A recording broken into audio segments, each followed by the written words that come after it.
que educa, que informa, que construye.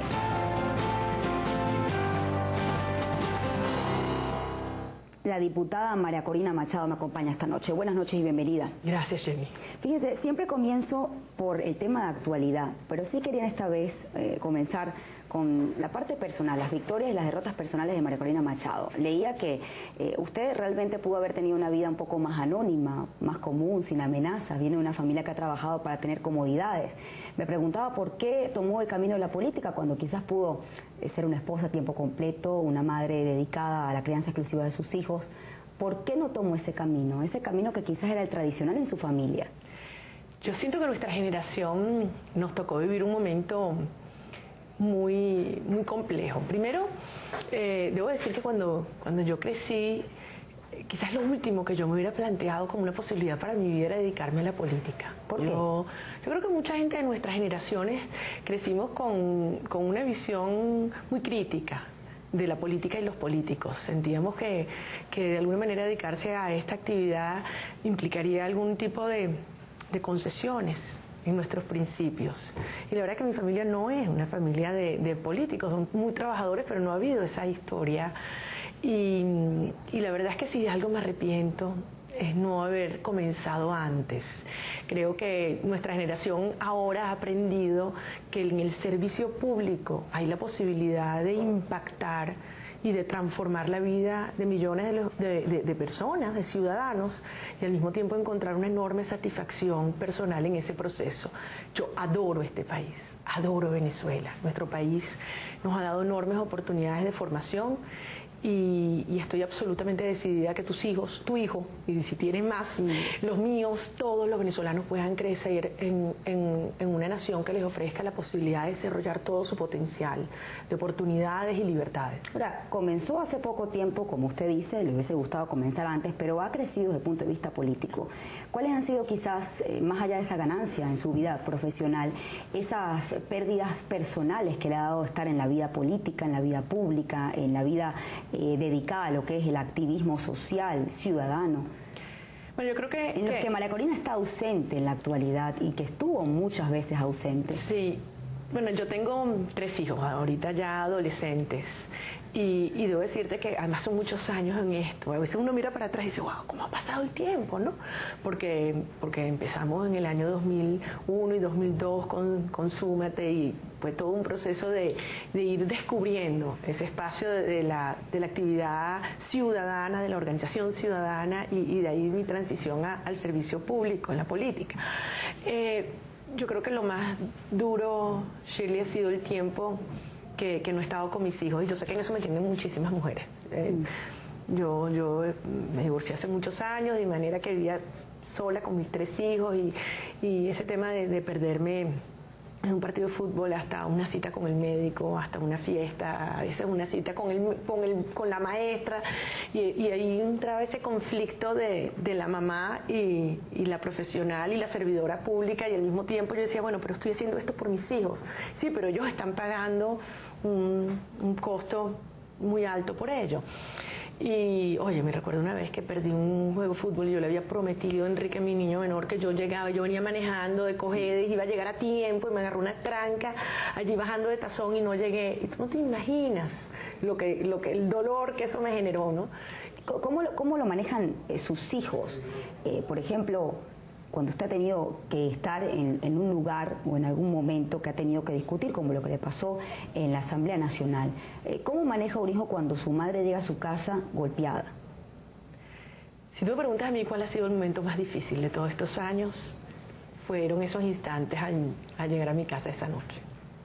Y lo venía pensando en el carro, ¿cómo se los voy a explicar, ¿no? Y ver a mi hija que no se atrevía a abrazarme porque me veía, y ella se abrazaba y lloraba, ella solita, y no hay manera. ¿Cómo le explica a una diputada que en el lugar donde se hacen las leyes se fueron a los golpes? Y además, ¿cómo lograr que la reacción inicial de repulsión frente a quien golpeó a tu mamá se convierta en compasión y hacerles entender que no era una agresión directa hacia mí, sino que es producto de una distorsión profunda que ha ido deshumanizando las relaciones en el país y desde luego en el Parlamento. No ha sido fácil, yo estoy muy orgullosa de mis hijos, porque han logrado superar esta y otras agresiones. Yo creo que es con el ejemplo, es demostrar que además tenemos una capacidad, que tenemos que demostrar una capacidad de perdón, quienes más hemos sido agredidos, calumniados, golpeados, para poder realmente unir a Venezuela en un proyecto común que nos incluya a todos. Vamos a tener que sanar muchas heridas. Eso no significa impunidad. Tiene que haber justicia. Yo retomo la parte personal, porque usted me dijo que desde hace tiempo usted está sola, pues, o se ha divorciado, y me pregunto si dedicar su vida al activismo fue lo que puso fin a su matrimonio. No, yo tuve desafortunadamente diferencias antes, pero lo que me he preguntado muchas veces es si este estilo de vida que yo tengo puede ser compatible con un matrimonio, por lo menos no un matrimonio normal.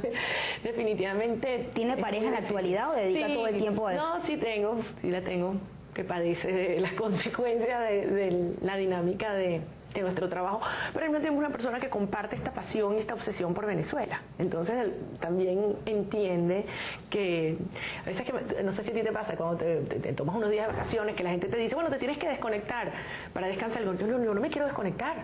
Al contrario, si yo me desconecto, más bien me entra una enorme angustia de no saber qué está pasando. Y eso, bueno, para la pareja no es fácil, pero al mismo tiempo entienden que es la decisión que yo he tomado. Yo tomé la decisión de dedicar mi vida, toda mi vida, a servir a Venezuela y a transformar este país, y lo vamos a hacer. Vamos a salvar nuestro país y vamos a construir uno del que nos sintamos todos orgullosos. Fíjese, tengo que hacer una pausa, pero sí vamos entonces a retomar el tema ya de la actualidad, que además todo el mundo en la entrevista por eso. Yo quise que la gente la conociera. Esta parte es mucho más difícil, Shirley. Humano, porque usted quizás no está entrenada para esta parte, sino sí para la otra. Vamos a hacer una pausa y de regreso sí vamos a hablar un poco del tema que ahorita les preocupa, por lo menos a algunos diputados, que tiene que ver con la nacionalidad del presidente Nicolás Maduro. Eso me lo va a responder al regreso. Hacemos una pausa y ya volvemos con más.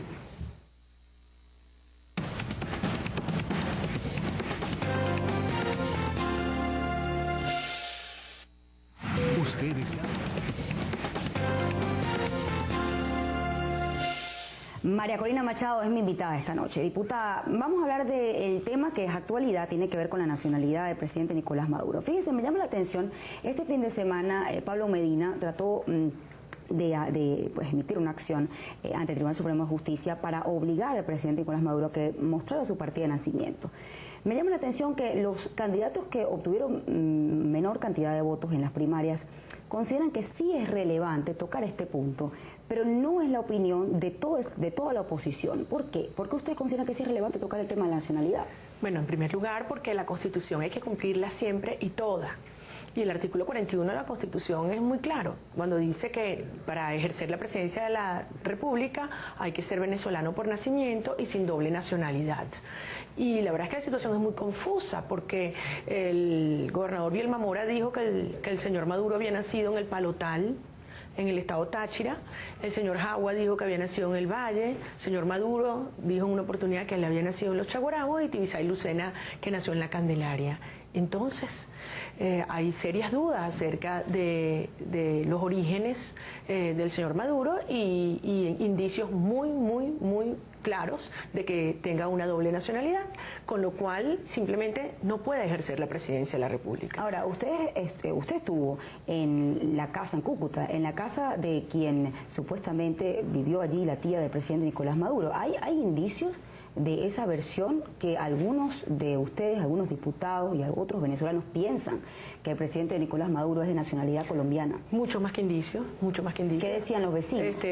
Su señora madre era colombiana, él vivió en Colombia, y eso es una de las razones por las que fuimos a constatar que efectivamente eso había sido una casa en la cual el señor Maduro en su infancia había vivido.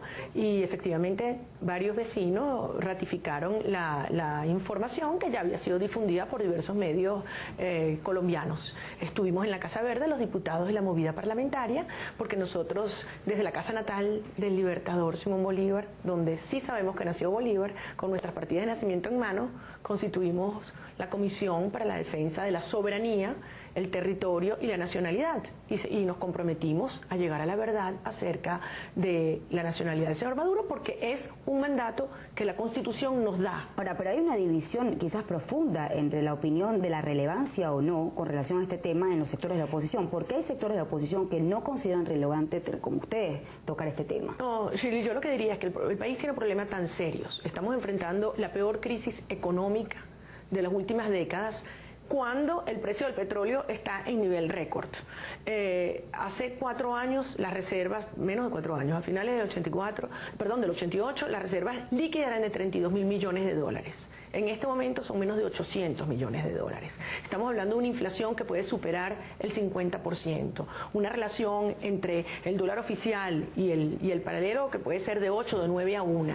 Es decir, el país se está desangrando literalmente. Entonces, frente a esto, con una escasez desbocada, y quisiera hacerte referencia de algunas de las vivencias que he tenido en estos días en el interior, muchas personas están abocadas a trabajar, a denunciar los excesos que se están cometiendo en materia económica, los efectos de corregir el impacto directo que eso tiene en la población y a explicar las causas y las soluciones a estos problemas. Ahora, esas opiniones con relación a este y otros temas que usted tiene, ¿son valoradas por la Mesa de la Unidad Democrática? Desde luego, porque además yo he insistido.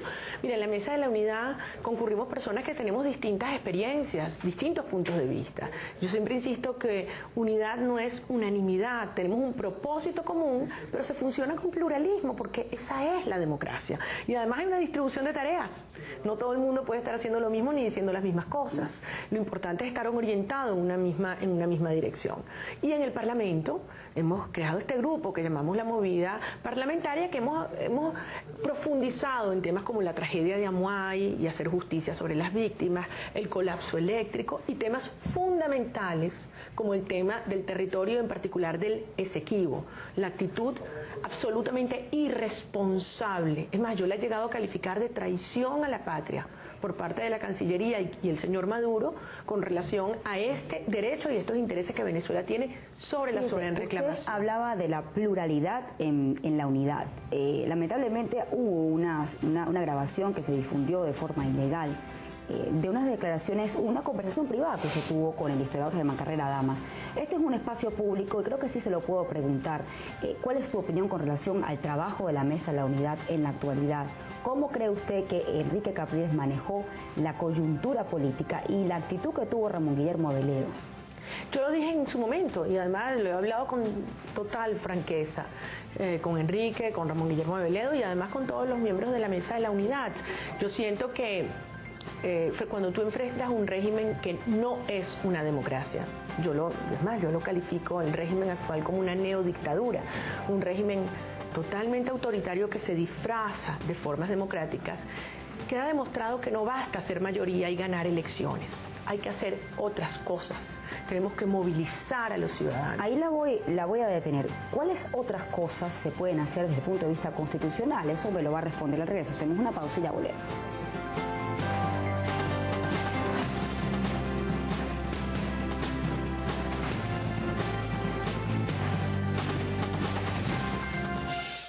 La diputada María Corina Machado es mi invitada esta noche. Yo le preguntaba, fíjese, usted ha dicho en reiteradas oportunidades, lo dijo aquí en este programa, pero también en sus viajes por el continente, que para que haya un cambio de poder desde el punto de vista electoral, no solamente hace falta que se ganen las elecciones ni ser la mayoría, según la opinión de la oposición, sino hay otras vías. Desde el punto de vista constitucional, ¿a qué otras vías usted se refiere? Bueno, en primer lugar, hay que movilizar toda esta angustia que está sintiendo y la desesperación que estamos sintiendo los venezolanos por un cambio en una dirección política. Hay que alzar la voz, hay que reclamar lo que hicieron los ciudadanos en Cariaco, que se pararon de pie y les mandaron la policía y la guardia y no permitieron que le construyeran la cárcel donde no debía ir.